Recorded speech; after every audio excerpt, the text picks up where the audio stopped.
getting us embodied in play and already stretching ourselves into the messy.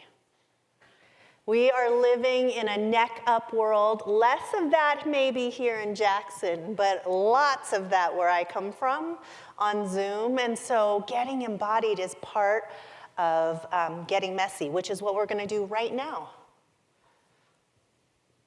Part one, you're already in. We're already messy. And my first get messy move today was wearing these boots.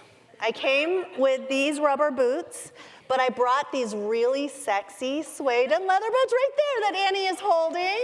I said, can you bring in the, fashion boots?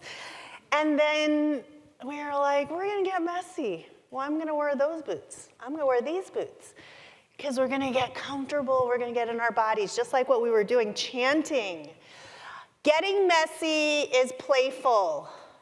Getting messy is about permission. You're already doing it. Getting slightly uncomfortable. It's tuning into curiosity, like Ruth invited us right from the beginning last night. Turning that curiosity on yourself. Looking at your life as if you're a beginner. Not the person who's stuck and tangled and worried and anxious, but the person who's looking at your life maybe with a tiny bit of wonder. What if? How we do this, how I teach strategists to do this, is we always start with questions, not answers. For us to represent our clients is not to come with our own biases or assumptions or hypotheses or hunches, but it's always to start with questions. And questions are an antidote to anxiety for me. Because when we think and overanalyze, those of you in upper left, right? Whew. What a trap. It's a death trap, the labyrinth of the mind, the theater that likes to repeat those limiting stories again and again and again. And even when you spend all day ridding yourself, overcoming those stories, you wake up the next morning and there they are again, just ruminating. The thing that questions do is they hijack our brains. You get asked a question, and our brains want to be good students. We want to have an answer. And so suddenly we're down a new path.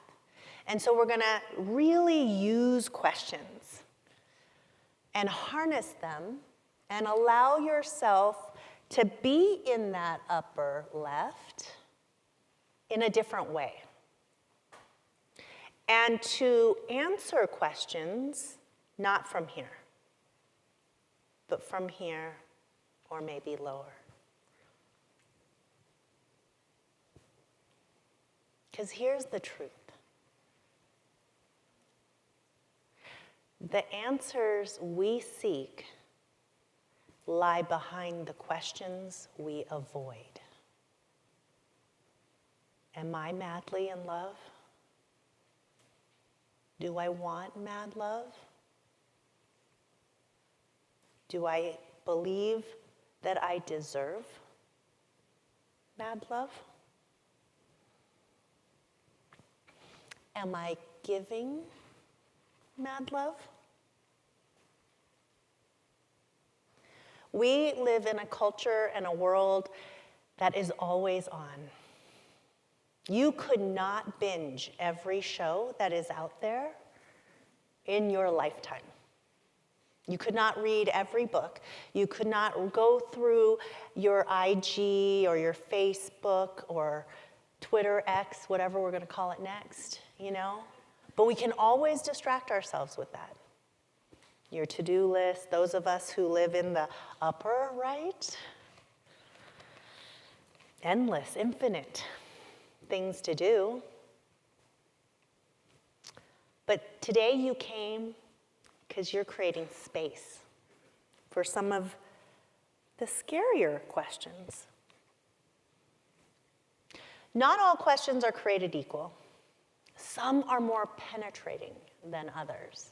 And those are the ones I want you to invite inside and try on today. I work in advertising, so I'm not a therapist. I'm not a coach, but thank God we have amazing coaches with us today. I'm in the art of change in seconds.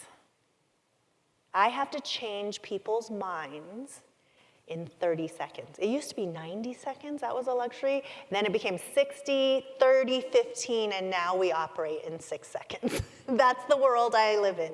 How do I change minds at scale in 6 seconds? So we need, as strategists in advertising, we need to get there fast. We don't have weeks, months, years with people. When we interview people, we have to cut through the heart of it now. And so the sharper the question, the more penetrating it is, the faster and further we get. So we're gonna start with questions, and anyone who's uncomfortable right now, we're gonna lean into the agitation together, because that's where the good stuff is. Don't be afraid of the discomfort. And the beautiful thing is we're gonna do it together in community. We already started the partner work. That probably felt a little scary, but it shifted. Just like Liz said, I felt different immediately. Because when we connect and we see, oh, we're not all that different. Our circumstances might be different. Our fears are not really. The fact that we're all hiding something, a part of ourselves, it's not different, it's universal. We're gonna do a lot of writing now. This is just the run of writing. Don't be afraid of it. I know we're all typers now, or thumbers, we're thumbers. We're gonna write. That's why Womentum has given us these beautiful pads and pens, and I see some big sketch pads and whatever you have. I want us to practice the art of writing, even though our hands might hurt. We're not used to gripping it. That's okay. All of this is a sense of embodiment because writing rearranges the furniture of our minds. When we think and ruminate and think again and ruminate and analyze, our minds are really permissive. They're amazing gifts. Yes, they are. But they also, one thought will be washed over by another thought, and then another thought comes in, and they give us a lot of latitude. But when we write things down and we capture them, we get to suddenly be in relationship with them. Because writing is an act of commitment. You're choosing words. The pen is moving. But we're not going to plan as we write. We're going to do the thing that we started the day with. We're going to allow whatever comes up to come out. Okay? So we're going to do a series of these. Lighten your grip on the pen. And this is part one. We're collecting the ingredients for our briefs. If we don't collect ingredients, we have nothing to work with when we get to part two, which is getting clear. And we know that the power of clarity is to unlock action. So do not be afraid of this. We're gonna do 5 minutes of just brain dumping. This is the most permissive form of writing. And it's gonna work like this. Anything that comes up is gonna come out onto the page. You're not gonna judge it at all. It can be big. It can be tiny. It can be absurd. It can be, what? What the hell was that? It can be repetitive. It can be anything. It's the practice of just allowing it to come out. And you're not going to judge, withhold, or edit, and you're not going to stop writing for the 5 minutes. We're gonna let our pens lead. And when we do this, we dump. It's called a brain dump for a reason. We're gonna dump everything that's inside of us and empty it out onto the page so that we can create space for more. We're gonna go a step further. We're gonna choose a focal point for your life briefs today. And how we're gonna do this is in two ways. We're gonna take stock. There are 4 big parts of our lives. And now that I life brief all the time, there are lots of small parts. But to chunk it up in the easiest way, we're gonna take the 4 big ones. Relationship, these are all relationships, really. So that's probably not the best name for it, but it's a relationship to another person. Whether that is your parent, your child, your partner, a colleague, anyone. That's a relationship. Work, whether that's a vocation, job, career, side hustle. Yourself, that should be self-evident. Or something you care about, whether it's a community, a religion, a cause, anything of that sort, a passion, something you want to nurture. I want you to take stock. What is calling to you right now? Where are you feeling full? Where are you feeling empty? So almost like batteries, I want you to write the percentage for each of these 4. How do you know? Right here, in your knowing place. When you think about work, do you feel, do you feel, do you feel, meh? If there's a relationship that immediately came to mind when I said relationship, where do you feel? What do you feel about that relationship? Where do you feel here?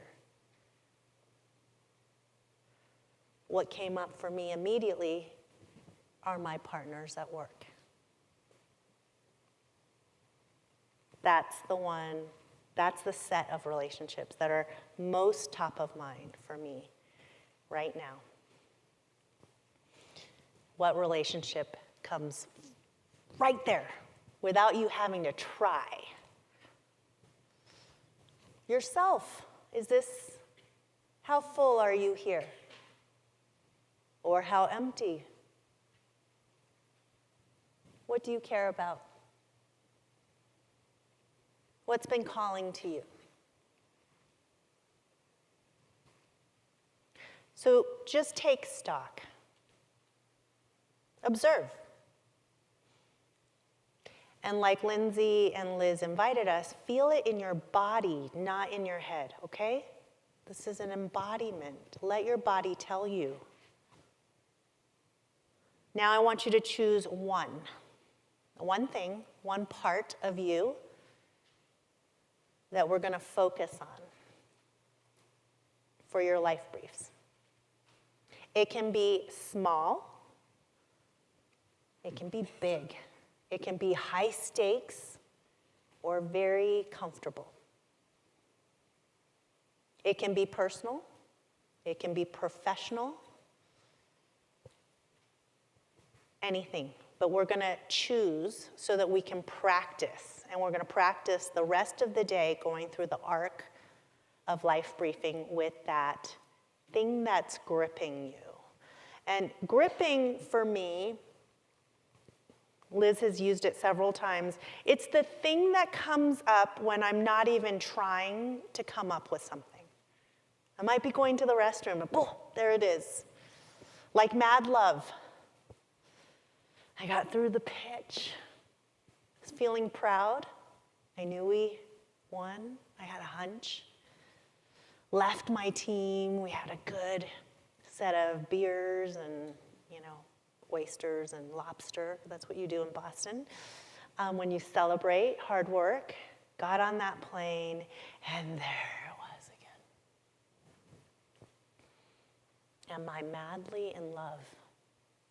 Couldn't help it. Just right there. So if you have something that's right there, you have the opportunity to brief it here, together. Name it. Give it a name.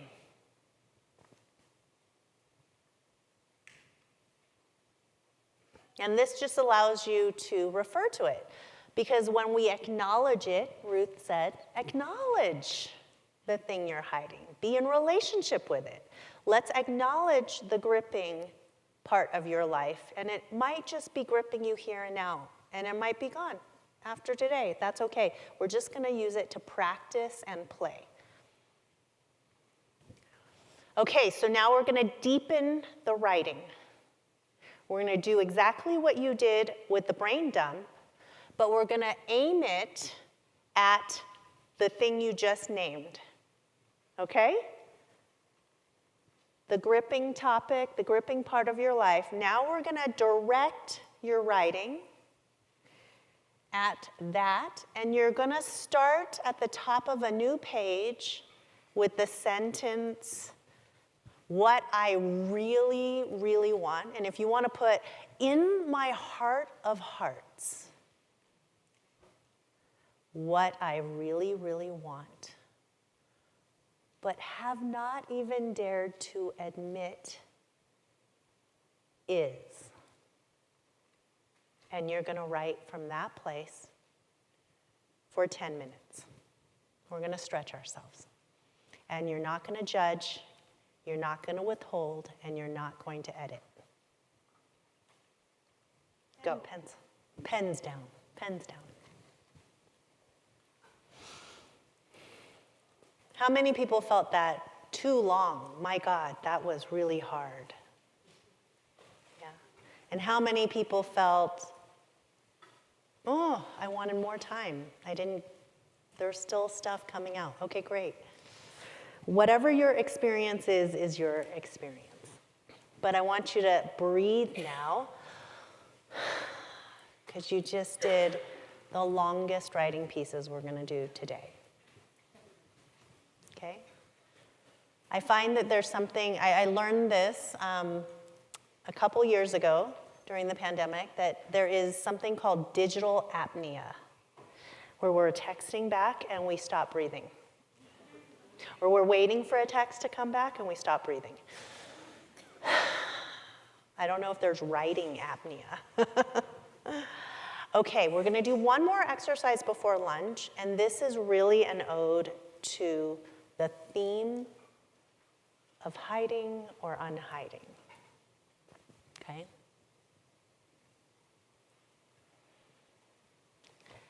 This isn't going to be the long writing we just did, but this is just going to be listing. So whatever comes to mind, again, the practice, allow it to come out onto the page. We're going to make a list. So fresh page, we're going to make a list. Think about yourself, picture yourself in a moment or situation or a time when you feel utterly free to be yourself. When you experience peak aliveness, maybe it's out in the wilderness for Liz or Lindsay. But I want you to describe yourself in adjectives or phrases, how you feel. Who are you in those moments? You're utterly free to be completely yourself. What does that look like? Describe it, just a long list, short list, whatever you feel. Give it as juicy a words as you can. Really describe how you show up. Who are you? How would I know? This is the full you.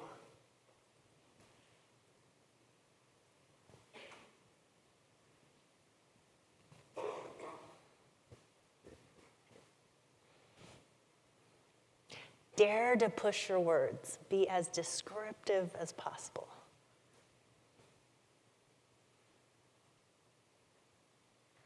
Who are you when no one's looking?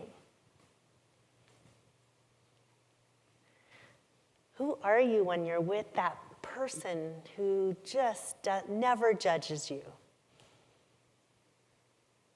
Who are you when you're doing that thing you love with abandon? Describe yourself.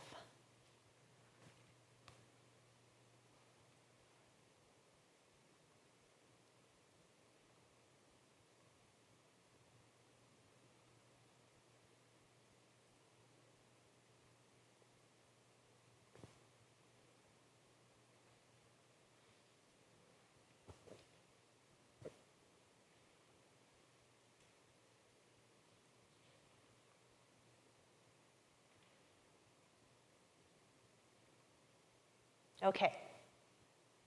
Now I want you to start another fresh page. Maybe it's on the opposite page. Now think about your gripping relationship or issue or topic, the thing that you just named, that we're the lens or focal point that we're using. And I want you to do the same thing, create a same list of words, phrases, adjectives, juiciness of how the other, people outside of you. So if you're describing a relationship, how does this other person, how would they describe their experience of you? If you're describing work, how do people at work experience you? If they had to write that same list about you, what would they say? If this is you and yourself, if that's your focal point, think about how you are showing up for yourself these days, lately. How would you describe that? If it's a community or a cause, describe how you are showing, how others in that community or cause would describe you and their experience of you.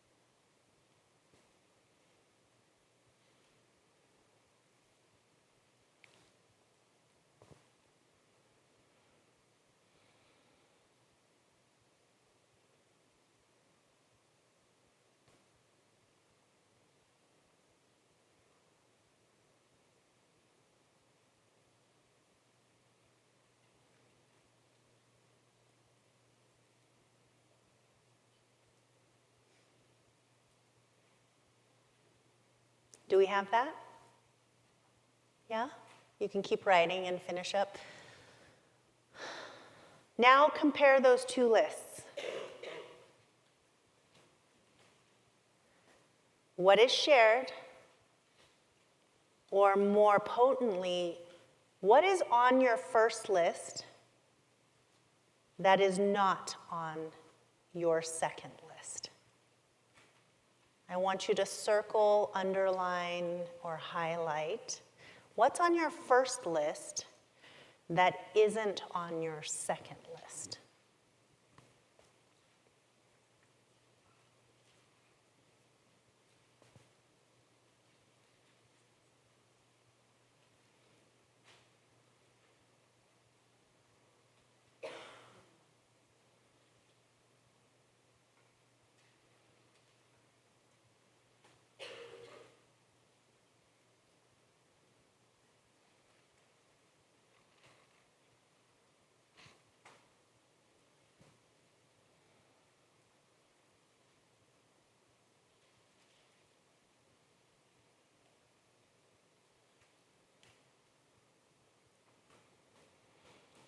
Okay, now let's collectively reflect.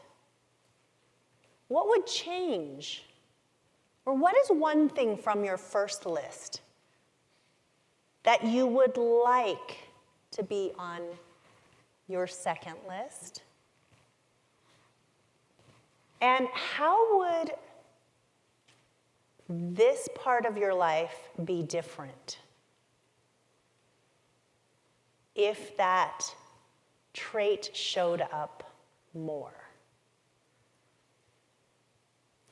So for me, the thing that is gripping me right now is my relationship with my partners at the agency that I've been at for 25 years. The partners who I have grown up with in our industry, have succeeded with, the partners who have seen me at my worst, at my most naked and raw, not physically naked, obviously, but emotionally naked, and at my best. But things are shifting. I have a book coming out. This is my most aliveness. Teaching, unlocking, opening, serving. But at work, I'm smaller. When Ruth asked us to write, what are we hiding? I'm hiding my own bigness for the sake of other people's comfort. Don't get too big. I remember in high school when my shy, introverted, brown self finally found a big voice. I became student body president. I was a varsity volleyball player. I found my bigness. That little brown girl who was the outsider, who was the chink, who should go back to her country, was at the center of the party. And I relished it. I loved it. Until the pre-social media cancel culture got to me in the hallways of my school. And I was taken down. How dare I be big and confident? And that little girl is still here today. How dare I write a book and step outside of my lane at the agency? Okay? What would you like to carry over from your first list to your second list? Because when we talk about the shift, this is part of the shift. What dare we shift? How do we courageously dare to show up differently and unhide a part of ourselves, even when it feels dangerous, terrifying? Will I be punished again like my limiting story tells me I will be? Yeah? Okay. That was some really deep work. Thank you for doing it. Thank yourself for doing it. Take a deep breath. We're going to connect again. We're going to eat, maybe dance a little, maybe walk outside a little, feel that air. But we're going to find a partner. And my stretch invitation to you is that you're going to partner with someone you don't know. Annie and Marion. Yeah? You came together. We're going to peel apart and connect with someone else, because as Ruth said, when we connect in that place of truth and vulnerability and unhiding, there's something so fulfilling. And as Liz and Lindsay already demonstrated, we were different after that first share. And those of you who dared to share out loud to the entire group, thank you. Let's do more of that. I promise you it will be fulfilling. And here's what we're going to do, and you're going to all take a photo of this slide so you don't have to, ask. What was that thing she asked us to do again? You're going to find your partner. You're going to generously partner up for an interview. And here's how it's going to work. It's the same exercise we just did, right? Being a good partner in this exercise means being a good listener. Hand over a blank page in your notebook, or hand over the notebook, your notebook, to your partner, and the listening partner is going to take notes for you, because sometimes it's easier just freely speak and have someone transcribe, right? And you're going to do that for 15 minutes. I will show you the questions, and then you're going to swap places, and you're going to hand over, you're going to exchange notebooks again, and then you'll be the talker, the speaker will become the interviewer and take notes. And just like the previous exercise, we're not going to give each other advice or opinions or point to a class or a book or how to solve it. We're not here to solve. We're here to give the gift of presence and note-keeping for our partners. Okay? So you're going to share what's the topic. You don't have to go deep. You don't have to get, you don't have to share anything private, but you can say, I'm working on my relationship with myself, or I'm working on a work brief, or I'm working on a parenting brief, or whatever it is. And then the interviewer can choose from this list of questions.